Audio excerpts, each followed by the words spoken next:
What's going on, my peeps? I'm back for another review, and today is a special one because I want to talk about another Mad Cave Studios title that is out right now in single issues, and I highly would recommend it if you're any type of Mad Cave fan, if you're any type of wrestling fan like WWE, SmackDown, Raw, NWO, my brothers. I'd highly recommend you picking up Over the Ropes.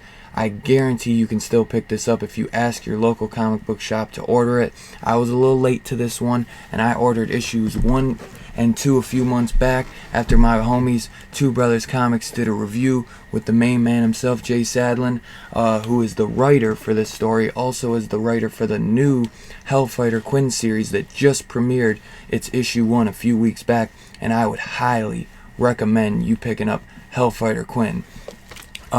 So with that being said, this will be light spoilers, and I want to thank Mark London for sending over issue 4 so that I could review it, and without further ado, let's get into this. Dylan! You son of a bitch.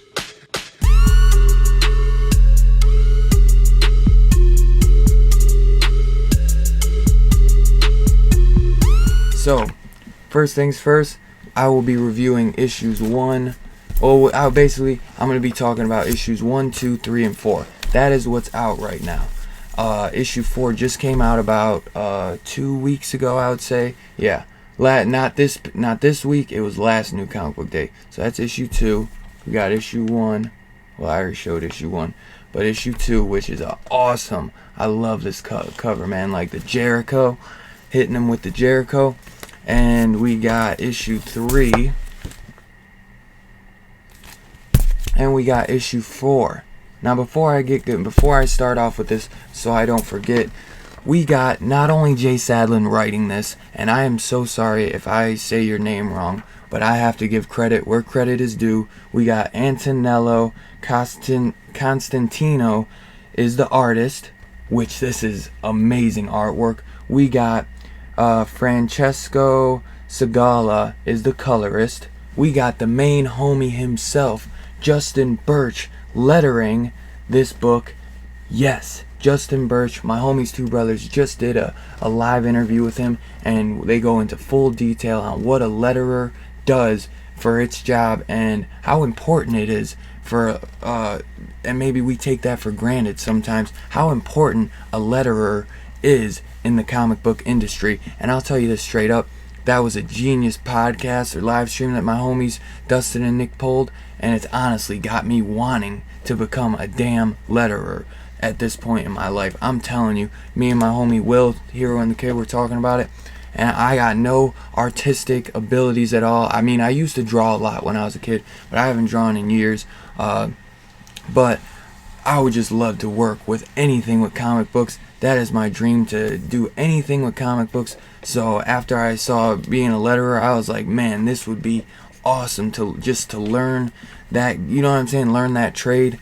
Oh my god, that was just so cool. So if you're watching Justin Birch, that was an awesome live stream you guys did, and you are doing a hell of a job, man, because after seeing your resume on some of the books, I am paying a lot more attention to you, brother, and I'm paying a lot more attention to my letterers, because, dude, they don't get the credit where credit is due.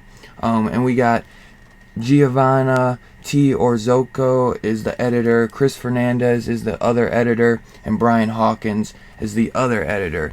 And we got my main man, Mark London himself, sending over issue 4 to me so that I could review this for you. So basically, this story starts off with a character named Phoenix. This is kind of a lower class,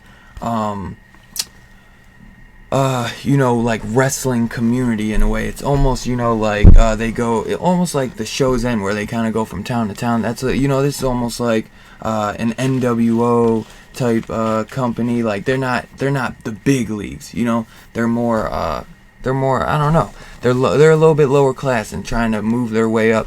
At least that's what I kind of took from it. It's called the SFW. We also got the main bad guy, who is the Ramblin' Ricky Radisson, which he is really, he's kind of, I believe, let me see, is that the one? I think it's Ricky who is the one. Oh, shoot, there's one guy he's straight up like Vince McMahon, but Phoenix, man, he is the character. This guy is awesome, man. From the moment I read this, I was like, Phoenix, Phoenix, Phoenix. This was such a great book, man. Over the Ropes 1, I read issues. I planned on, when I first got issue 1, I read it, and then I quickly went to read issue 2. I was like, I'm gonna read issue 2 later. As soon as I read it, I went back to back. These books are really good, and if you haven't picked them up in issues and you want to wait for trade, I highly recommend picking it up in trade as well.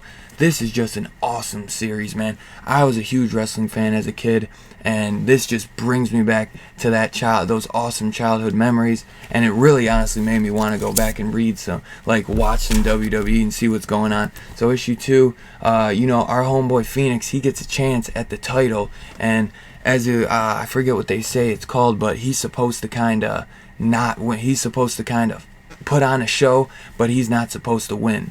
He is supposed to kind of pull a fast one and put on a good show, but he is not supposed to walk away with that title. So I believe it is, there's the boss, who is he's also a wrestler, he's a straight up Vince McMahon type character. He's a sneaky son of a bitch, just like it. They also have a character, the Blue Mamba, who reminds me of Rey Mysterio, and he was always my favorite. So, after Phoenix pulls a fast one, though. He's supposed to just kind of pull a flop, and he whoops this boy's ass, and he puts on a hell of a show, and he wins that title. But the thing before that was that he was kind of like a cleanup guy. He kind of never, he kind of really would just put on a show. And his first opportunity for that title, he takes it. He doesn't take it for advantage, and he's like, I ain't about to flop. I might not ever get a chance like this ever again in my life. And he takes that title, and the son gets pissed, because what it is that the son calls in sick.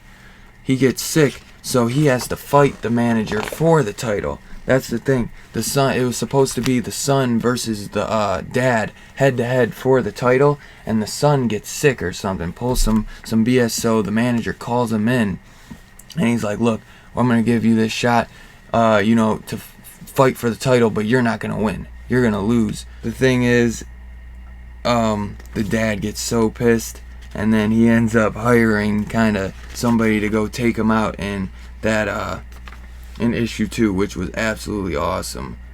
And once he wins that title, Ricky's like, you just made the biggest mistake of your life. Was it worth it? And dude, it was like, totally. It was so awesome. And the guy that they hired kind of looks like a fat Elvis Presley, a Big Bubba, I think. I forget the name they call him exactly, but that's exactly what you would think, like Big Bubba or something, man. Phoenix, man, I will rise. This guy is absolutely awesome.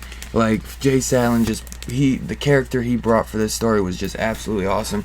I said I wasn't going to get into spoilers, and just with how good this book is, I'm too excited by it. I'm going to have to review the issues 2, 3, and 4 separate probably. This is kind of like an all-around issue 1. This is like an all-around review, I would say, but I probably will end up reviewing these single-handedly. Once issue 5 comes out, I'll review issues 2, 3, 4, and 5. But because this book is just so good, I'm going to keep going and going when I'm recalling stuff, because I haven't read these ones in a couple months. I just read issue 4 last week, and this story just gets better and better and better. And look at that awesome cover. Phoenix is just so cool, man. I clicked with him right off rip, and I was just like, man, I am so down for this guy. This guy is so cool, and you just want him to win. He is a total rebel, and he is totally the fighter that you want to see. That he kind of reminds me of John Cena in a way. He has hints of a lot of wrestlers all thrown in one to just be one major badass. He doesn't play no games. He doesn't give up. He doesn't, just because somebody says you gotta lay down and you gotta lose this. He ain't playing that, man. He fights all or nothing. He will rise. Phoenix, baby. Phoenix, man. I highly recommend you guys checking this out.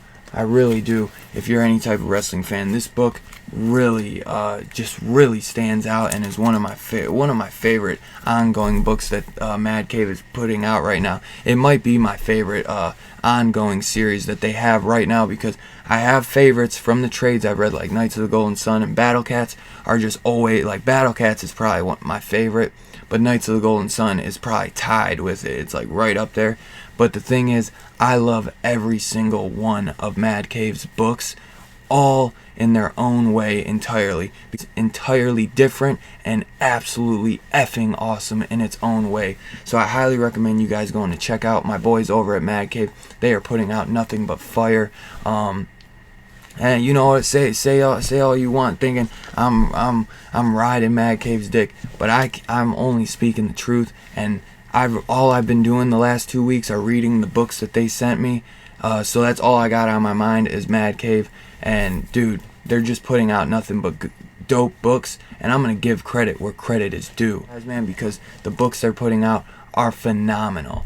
Every single book. Name a company where every single book that they put out is phenomenal in its own way entirely. You can't. And I've tried to look, you could say Boom Studios, but I don't care. Not every single book that they've ever published is amazing. They have amazing books, yes, but Mad Cave, every single one. That is my opinion. You can have yours, you are free to it, but that is my opinion. And I'm just spitting it, and I want my homies over at Mad Cave to know how much I appreciate them, how much I love the books that they're sending me, and how much I have every single Mad Cave book on my pull, and it is for a reason, because I love what they're doing. So Jay Sandlin, brother, keep up the great work. You are slaying it with Over the Ropes, man. You have brought back my childhood to me with these books, man. I really just am digging it. Thank you, two brothers. My boy Dustin, you are the one that got me hip to Over the Ropes, man. So thank you for that, boss. And if you guys have not checked out their interviews, they have interviewed basically every Mad Cave writer and creator. They're slaying it, man. So go check them out if you haven't. Those are my homies. Those are my brothers. And I can't say enough about them, man. So without further ado, that'll be it. If you guys wouldn't mind hitting that like button on your way out, hitting that subscribe, hitting that bell notification, and I'll catch you guys on the next one. And thanks again, Mad Cave. Peace out.